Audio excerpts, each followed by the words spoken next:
The Kecksburg UFO incident, December 9, 1965, 4:43 p.m. Eastern Standard Time. Across 6 American states and the Canadian province of Ontario, thousands of people stopped dead in their tracks. They looked up, and what they witnessed that evening would become one of the most controversial, most covered up, and most debated incidents in modern American history.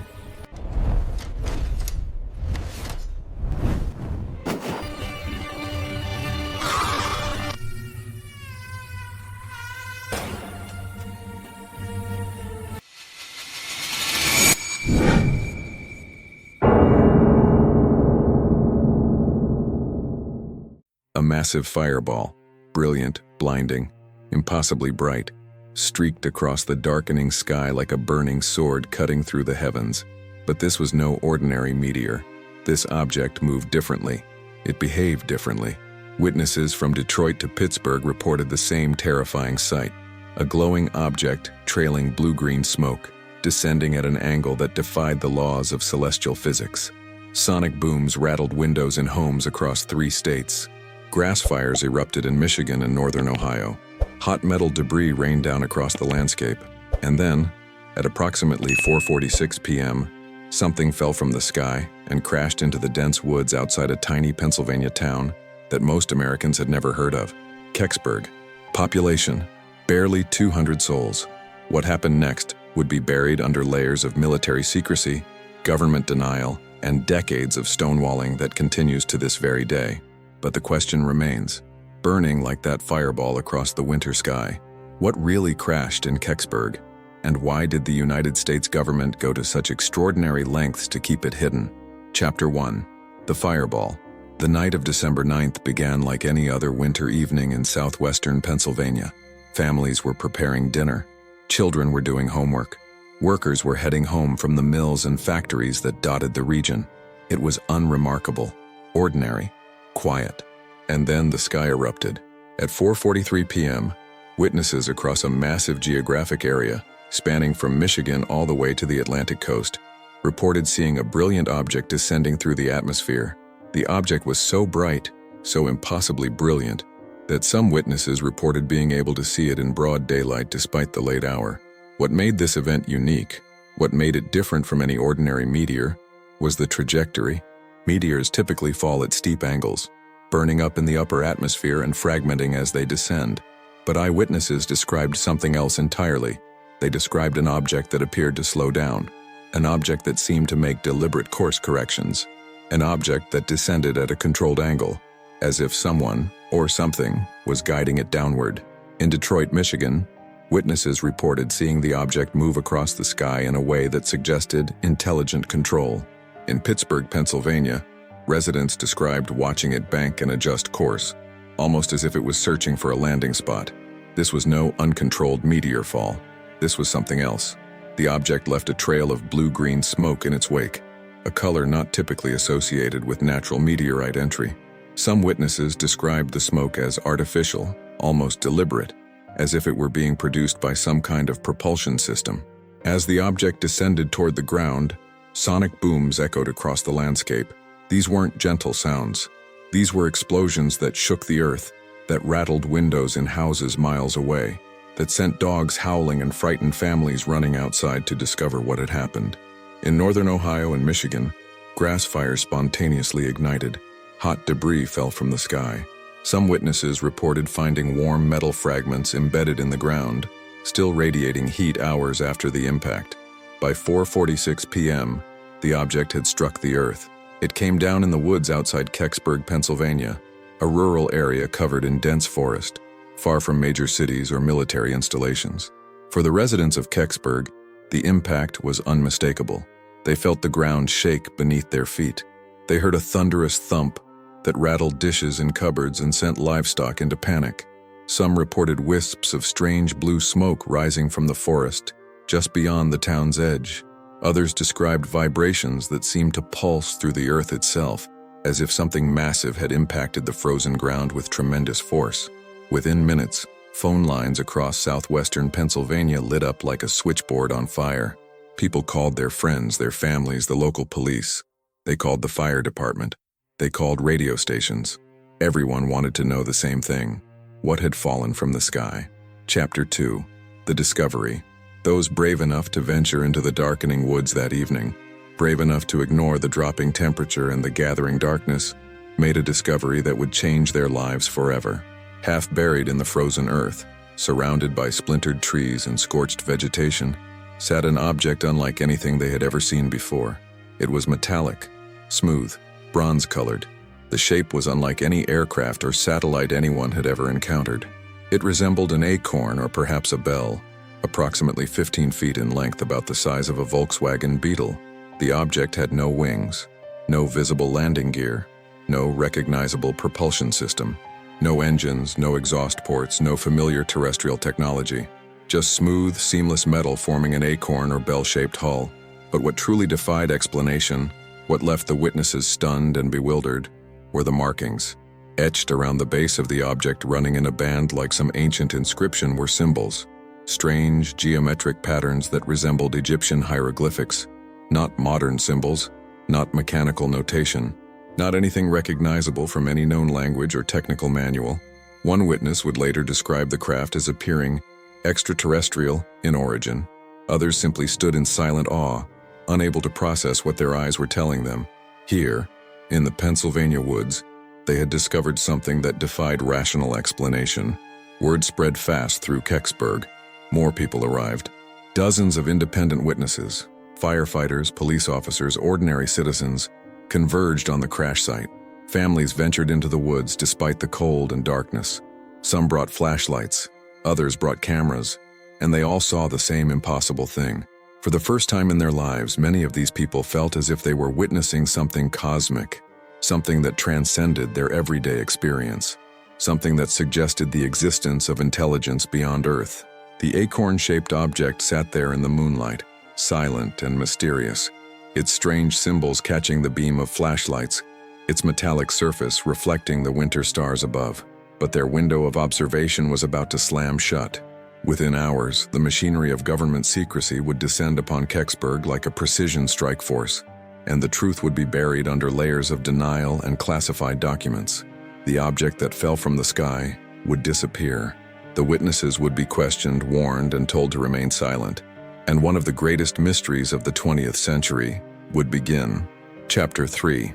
The military arrives within hours. Some witnesses would later claim within mere minutes.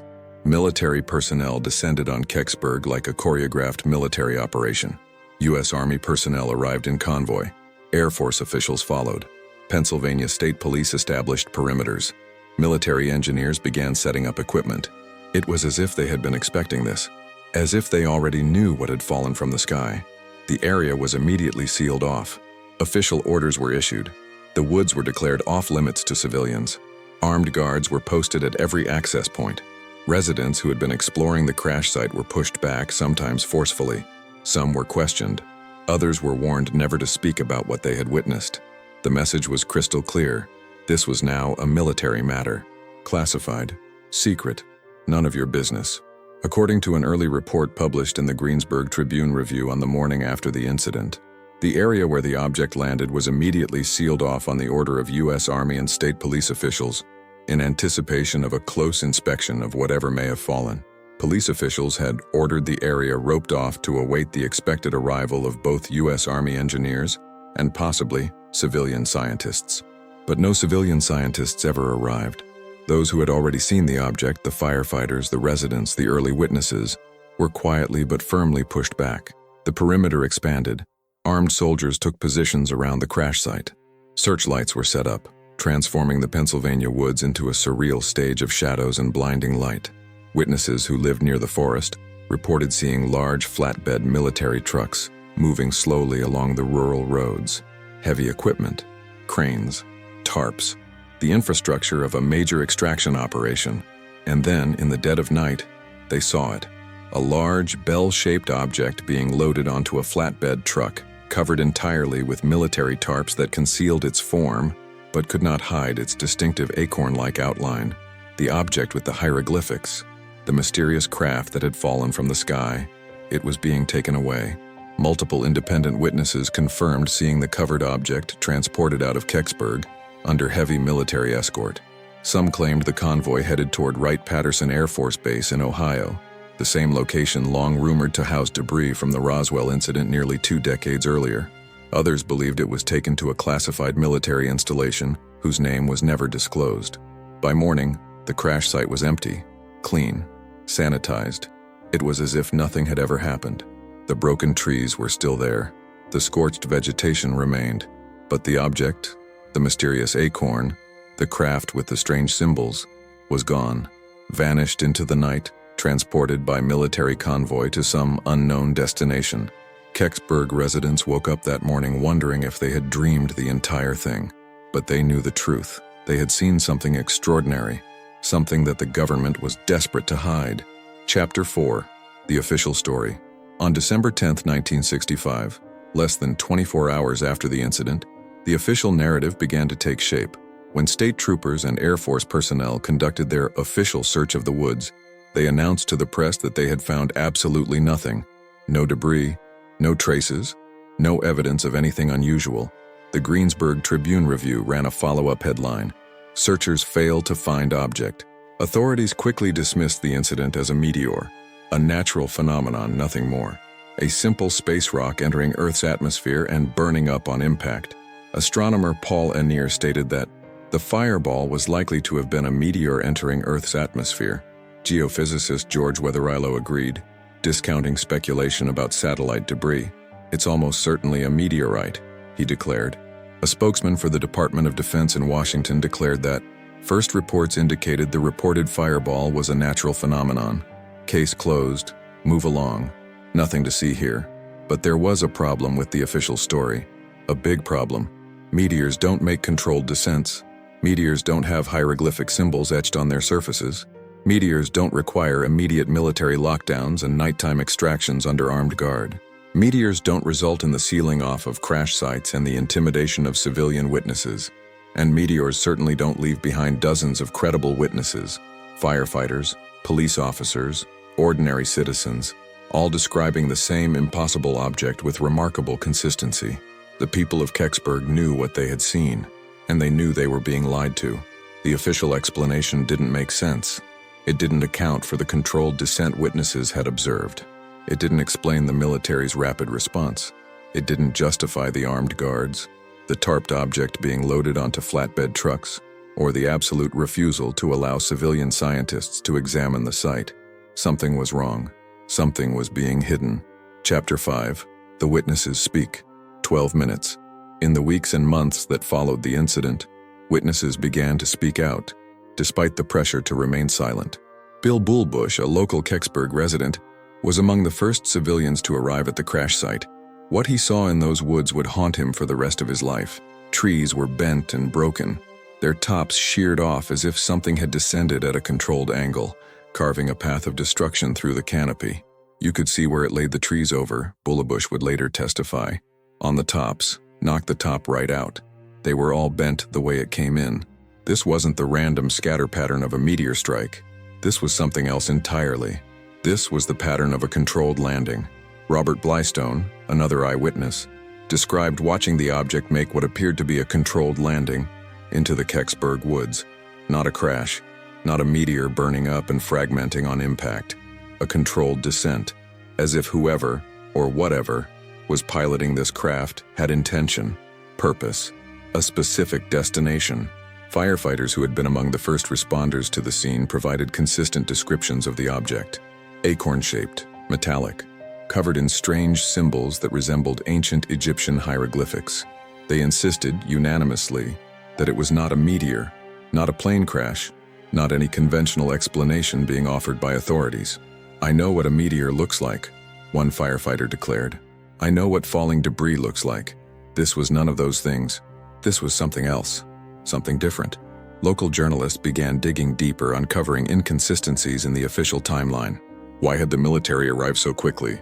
How had they known exactly where to go? Why the immediate lockdown and armed guards? Why the refusal to allow any civilian inspection of the site? And most troubling of all, what had they taken away on that flatbed truck? The questions multiplied, but the answers remained locked behind walls of classification and government secrecy. One witness, a Pennsylvania state police officer, later broke ranks and admitted that the military had indeed recovered a physical object from the crash site. But when pressed for details, he refused to say more, citing national security concerns. Another witness, a retired Air Force officer, confirmed that he had been present at the scene and had seen the recovered object before it was transported away. "It was not of this world," he stated cryptically, before declining to elaborate. These whispered admissions, these carefully guarded testimonies, suggested that something real had occurred, something significant, something that the government considered important enough to cover up completely. Kecksburg became known as Pennsylvania's Roswell, another incident where something extraordinary had occurred, something the military desperately wanted to keep hidden. But why? What secret was worth such an elaborate cover-up? What was the government afraid the American people would learn? The questions hung in the air, unanswered, as Kecksburg settled into decades of mystery. Chapter 6. Theories and Counter-Theories. In the years following the incident, theories about the Kecksburg crash multiplied like conspiracy theories in a classified military bunker. Some experts pointed to scientific explanations. The fireball could have been a meteorite, they argued. The military response could have been an overabundance of caution. The object seen by witnesses could have been misidentified debris or natural phenomena. NASA eventually weighed in on the mystery. After considerable pressure and Freedom of Information Act requests, the space agency admitted that they may have been aware of some aspect of the Kecksburg incident. Some NASA officials suggested that the recovered object might have been debris from a Soviet satellite, specifically Cosmos 96, a Soviet spacecraft that had re-entered Earth's atmosphere around the same time. If true, this would explain the military response. The US government would have been extremely concerned about recovering Soviet spacecraft debris before the Soviets could retrieve it themselves. Such debris might contain technological secrets or clues to Soviet space capabilities. But here's where the story gets even stranger. NASA claimed that all records of their analysis of the Kecksburg debris were lost or destroyed decades earlier. The very evidence that might have solved the mystery was conveniently unavailable. This raised obvious questions. How does a major space agency lose records of analyzing alleged Soviet satellite debris during the height of the Cold War? How do such potentially important documents simply disappear? To many, it seemed less like bureaucratic incompetence and more like deliberate erasure. But the Soviet satellite theory didn't satisfy everyone. Some researchers pointed out that if the object were simply Soviet debris, why the secrecy? Why not simply announce to the world that the US had recovered foreign space debris? Why the cover-up? Other theories emerged. Some suggested that the acorn-shaped object was actually a prototype of an advanced American aircraft or weapon system, perhaps part of a classified military project that had failed during testing. The rapid military response, the retrieval of the object, and the subsequent cover-up would all make sense if the government was concealing a technological failure or an experimental weapon system. One particularly intriguing theory involved the legendary Nazi Die Glocke, the bell. According to wartime rumors and post-war accounts, Nazi scientists during World War II had been working on an advanced propulsion system or flying craft that resembled a large bell or acorn shape. The project was supposedly recovered by the US after the war. Could the Kecksburg object have been a recovered Nazi artifact? Could it have been a prototype of advanced technology developed in Nazi Germany, recovered by the US after the war, and then lost or crashed during a test flight? The resemblance between the Nazi bell and the Kecksburg object was, according to some researchers, undeniable. Both were described as bell or acorn-shaped. Both were allegedly connected to advanced propulsion systems. Both were shrouded in military secrecy. But this theory, while intriguing, remained speculative. Without access to classified military records or the object itself, no definitive answer could be reached. Still, other researchers and UFO enthusiasts remained convinced that the Kecksburg object was of extraterrestrial origin. They pointed to the witnesses' descriptions of strange symbols, the anomalous descent pattern, and the elaborate military cover-up as evidence of an alien craft. Why would the government go to such extraordinary lengths to cover up a meteor or a satellite? They asked. Why the secrecy? Why the intimidation of witnesses? Why the refusal to release any information? To those convinced of the extraterrestrial hypothesis, the answer was obvious. The government knew that an alien spacecraft had crashed in Kecksburg, and they were desperately trying to keep that knowledge from the American public. Each theory had its advocates. Each theory had supporting evidence. But each theory also had gaps, inconsistencies, and unanswered questions. The Kecksburg mystery remained just that, a mystery. Chapter 7. John Murphy and the Vanishing Evidence. As Kecksburg's residents struggled to make sense of what had happened, one man decided to take matters into his own hands. John Murphy was a respected radio journalist and news director at WHJB, a local radio station. He was known for his integrity, his persistence, and his commitment to uncovering the truth. When he heard about the Kecksburg incident, he saw an opportunity to break a major story. Murphy arrived at the crash site within hours of the impact. He was one of the few journalists allowed close enough to conduct interviews with early witnesses, firefighters, police officers, and civilians who had seen the mysterious object before the military sealed off the area. What he found was remarkable. The consistency of witness accounts was striking. Dozens of independent observers from different locations, with different backgrounds and no opportunity to coordinate their stories, were describing the same object in nearly identical terms. Acorn-shaped, metallic, covered with strange symbols. To Murphy, this was compelling evidence that something extraordinary had occurred, and he was determined to tell the world. He worked day and night collecting interviews, photographing the scene, before military personnel could stop him, and gathering physical evidence. He spoke with firefighters who had seen the object firsthand. He interviewed police officers who had participated in the military lockdown. He tracked down residents who could testify to the military's rapid response and the mysterious extraction of something large from the woods. Murphy began planning an ambitious project, a comprehensive radio investigation into the Kecksburg incident, a detailed documentary that would present all the evidence, all the witness testimony, and all the compelling questions that the official story failed to address. His colleagues at the radio station remember him being energized, excited about the breakthrough story he was about to deliver. "I'm going to expose this," Murphy allegedly told a friend. "I'm going to show the world what really happened in Kecksburg." But something happened. Something changed. Over the following weeks, Murphy's enthusiasm seemed to wane. His interviews grew vague and uncertain. His notes, which he had previously shared freely with colleagues, became harder to access. The comprehensive investigation he had planned began to shrink in scope. And then, when Murphy finally aired his radio special, it was a disappointment to those who had been expecting a bombshell revelation. Instead of a detailed investigation with hard-hitting questions and damning evidence, the broadcast was hesitant, vague, and surprisingly sympathetic to the official meteor explanation. Segments of Murphy's original investigation were missing. Interviews had been edited. Entire sections of his evidence had vanished from the final product. Rumors swirled throughout Kecksburg. Had Murphy been pressured to keep quiet? Had someone intervened at the radio station? Had government officials warned Murphy that releasing certain information could result in criminal charges? Or had someone actually taken Murphy's evidence, his original tapes, his photographs, his detailed notes, and prevented him from ever publishing his findings? Murphy himself never publicly explained the dramatic shift in his investigation. He declined to discuss what had happened or why his final broadcast was so different from what he had apparently intended to produce. Just a few years later, John Murphy died in a car accident under circumstances that some observers found suspicious. The official ruling was that it was a simple traffic accident, but some in Kecksburg wondered if Murphy's death was more than coincidence. Had he known too much? Had he been silenced? His raw materials, original tapes, detailed witness lists, photographs, and investigative notes have never been publicly found. They seem to have disappeared, lost to history, along with Murphy himself. Chapter 8. Decades of questions. 10 minutes. As the years passed, the Kecksburg incident transformed from breaking news to enduring legend. The immediate urgency faded. New stories captured public attention. The people of Kecksburg tried to move on with their lives. But the mystery never went away. It lingered in the background, fuel for television specials, books, documentaries, and countless conspiracy theories. Throughout the 1970s and 1980s, researchers and UFO investigators continued to push for answers. They filed Freedom of Information Act requests. They interviewed aging witnesses.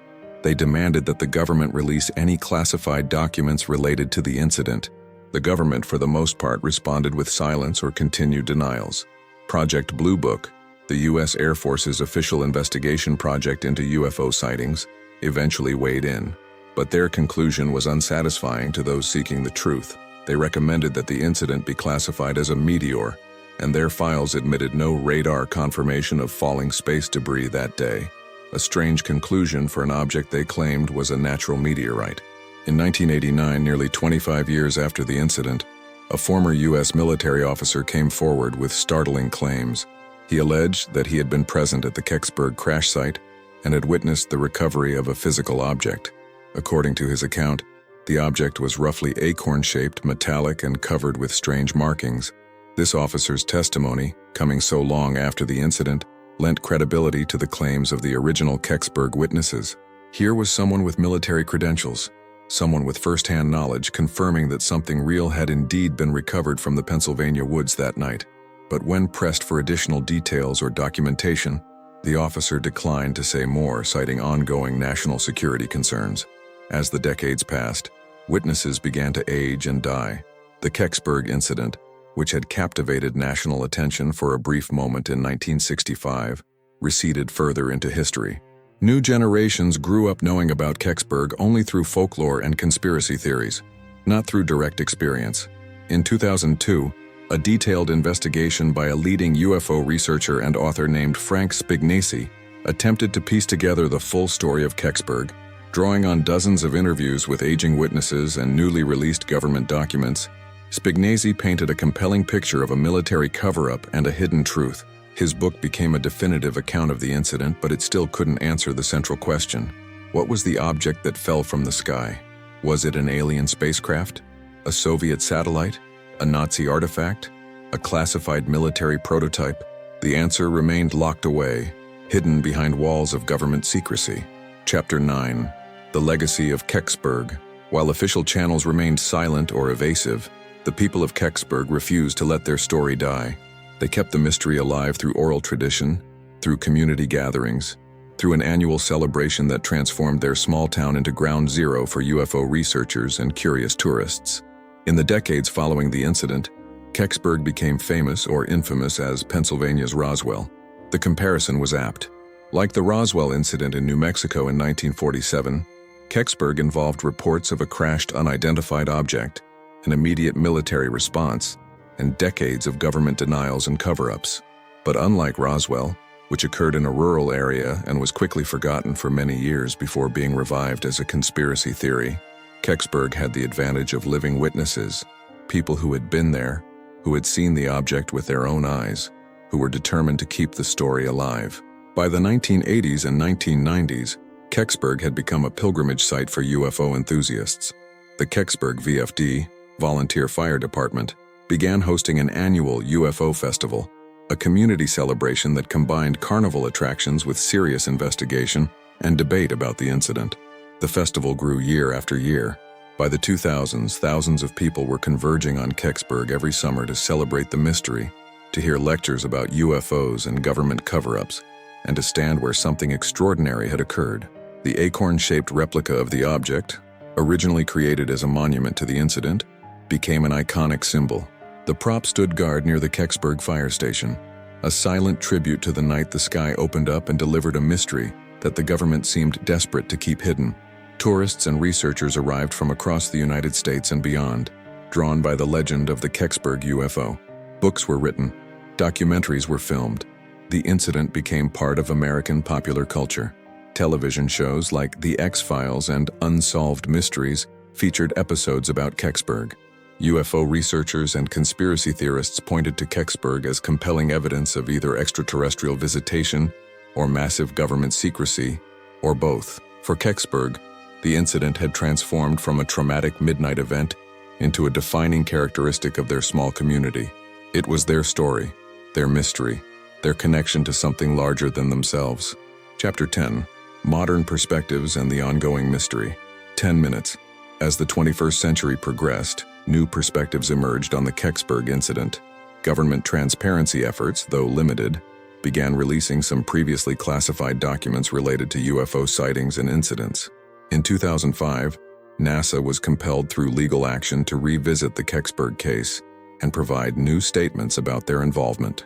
The agency acknowledged that fragments from the Kecksburg site had indeed been analyzed, and that researchers had concluded the debris was likely from a Soviet satellite, specifically Cosmos 96. But NASA also acknowledged in a statement that seemed almost deliberately cryptic, that all detailed records of that analysis had been lost many years ago. The specific findings, the methodology used, and the conclusion process had all vanished from NASA's archives. This revelation only intensified suspicion. If the debris was simply a Soviet satellite, as NASA claimed, why were the records lost? Why the secrecy? Why the inability or unwillingness to produce the documentation? To skeptics and believers alike, it seemed as if the very records that might have solved the mystery had been deliberately destroyed or hidden. In 2010, a retired U.S. military official, speaking on condition of anonymity, granted an interview to a UFO researcher in which he confirmed several details of the Kecksburg incident. He corroborated witness accounts of the object's shape and size, confirmed the rapid military response, and verified that some kind of physical object had indeed been recovered and transported away. But when asked directly whether the object was of extraterrestrial origin, the official became evasive. He would only say, "What I can tell you is that it was not like anything we had ever encountered before." In 2016, researcher and author Ryan Sprague conducted extensive interviews with aging Kecksburg witnesses, many of them in their 80s or 90s. The consistency of their accounts even after 5 decades was remarkable. They all described the same basic facts: a controlled descent, an acorn-shaped object, strange symbols, military lockdown, and the mysterious extraction of the object that night. One elderly firefighter, interviewed in his final year of life, made a deathbed statement to Sprague. "I saw it with my own eyes. I know what I saw, and I know that what I saw was not a meteor. Before I die, I wanted someone to know the truth." These testimonies, accumulated over half a century, painted a consistent picture. Something extraordinary had occurred in Kecksburg on December 9, 1965. The official explanations didn't fit the facts. The government had engaged in a deliberate cover-up, and the truth remained hidden. Chapter 11. The Kecksburg UFO Festival and 60 Years of Mystery. 8 minutes. As of 2025, more than 60 years after the incident, Kecksburg continues to celebrate and investigate its mysterious past. The annual UFO Festival has become a fixture of the community, attracting thousands of visitors, researchers, and curious skeptics. The festival features panel discussions with UFO researchers, documentary film screenings, lectures about government secrecy and classified military programs, and interactive exhibits about the Kecksburg incident and other unexplained phenomena. Vendors sell books, documentaries, and merchandise related to the UFO mystery. Tourists take photographs with the acorn-shaped replica. Local restaurants serve themed meals. The entire community embraces their role as custodians of one of America's greatest unsolved mysteries. The Kecksburg VFD, the volunteer fire department that hosted the very first UFO festival decades ago, continues to organize and sponsor the annual event. It has become a source of pride for the small Pennsylvania community, a way of keeping the memory alive and demanding accountability from the government. But more importantly, the festival serves as a gathering place for those who believe that the truth about Kecksburg and about other unexplained incidents must eventually come to light. Each year, as people arrive from across the country to celebrate Kecksburg's mystery, they ask the same questions that have gone unanswered for 6 decades. What fell from the sky that December night? What was the government hiding? Why the secrecy? Why the cover-up? And each year the answers remain locked away, inaccessible to the public, held in classified files and the memories of aging witnesses who take their secrets to the grave. Closing reflection. 5 minutes. The Kecksburg UFO incident stands as a testament to the power of mystery, the importance of eyewitness testimony, and the persistent human desire to seek truth, even when that truth seems to be actively hidden from us. 60 years later, we still don't know for certain what fell from the sky on that winter evening. The government has offered explanations: meteors, satellites, natural phenomena. But these explanations don't satisfy those who were there, who saw the object, who witnessed the military response. The case of Kecksburg raises profound questions about government transparency, about the right of citizens to know what is happening in their own country, and about the possibility of truths so significant that they must be hidden from public knowledge. Is it possible that an alien spacecraft crashed in Kecksburg? The possibility cannot be completely dismissed, particularly given the consistent nature of witness testimony and the anomalies that don't fit conventional explanations. Is it possible that advanced military technology or recovered Nazi artifacts were involved? This explanation is plausible and might account for the military's response. Is it possible that the entire incident was a misunderstanding? A meteor misinterpreted by untrained observers? A military overreaction to nothing significant? Perhaps. But this explanation struggles to account for the details reported by credible witnesses, the absence of recovered meteorite fragments, and the decades-long refusal to release information about the case. What we know for certain is this: something happened in Kecksburg on December 9, 1965. It was significant enough to warrant an immediate and comprehensive military response. It was important enough that the government went to extraordinary lengths to conceal it, and it was real enough that the witnesses have maintained their testimony for 60 years. Even in the face of official denials and societal skepticism, the Kecksburg UFO incident remains unsolved, the truth remains hidden, and Kecksburg remains a monument to a mystery that refuses to die. Perhaps one day, when classified documents are declassified or when government officials finally decide that the truth can no longer be hidden, we will learn what really fell from the sky that night. Until then, Kecksburg stands as a reminder. Sometimes the greatest mysteries are not in the stars above, but on the ground beneath our feet. And sometimes the most important truths are the ones the government most desperately wants to keep hidden. The Kecksburg mystery endures. The questions remain, and the search for truth continues. The destructive secret.